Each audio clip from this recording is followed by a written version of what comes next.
Apple's AirTag has always been one of those quiet, useful gadgets. You don't think about it much until you lose something. Now, in 2026, Apple has released a new version of the AirTag, and at first glance, it looks almost exactly the same. Same size, same shape, same minimalist design. But the real changes are on the inside. The biggest upgrade in the 2026 AirTag is the new second-generation Ultra Wideband chip.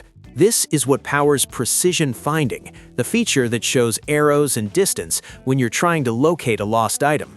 With this new chip, the range is significantly longer. Apple says up to around 50% more than before, and in real-world use, that extra distance actually matters. Instead of needing to be very close before precision finding kicks in, it now activates sooner. That means less wandering around, less guessing, and a much faster found it moment, especially in large spaces like parking lots, airports, or big houses. Bluetooth performance has also been improved. Even when precision finding isn't active, the AirTag is better at maintaining a connection and updating its location through nearby Apple devices.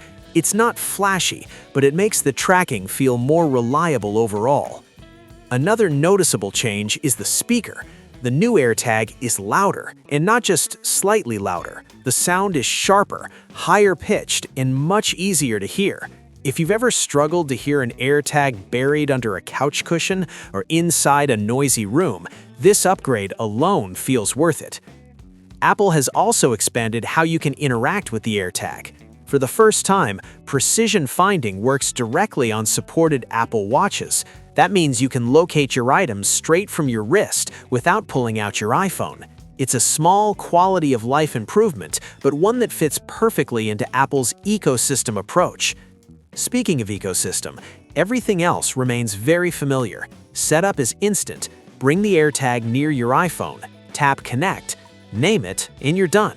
It appears in the Find Me app just like before, using Apple's massive global network of devices to help locate lost items.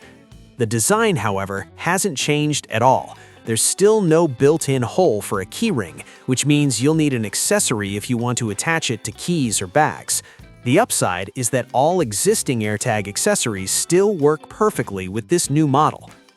Battery life remains the same as well.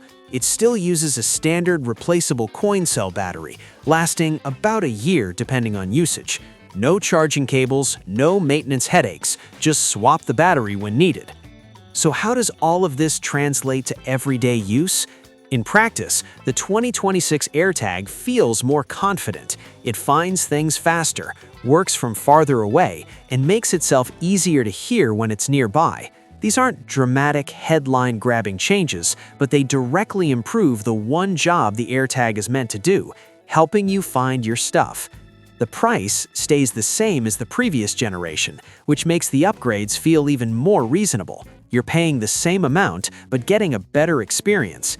If you've never owned an AirTag before, this is clearly the one to buy. It's the most refined version Apple has made so far. If you already own the original AirTag, upgrading depends on how often you use it. If you're constantly losing keys, bags, or travel items, the longer range and louder speaker make a real difference.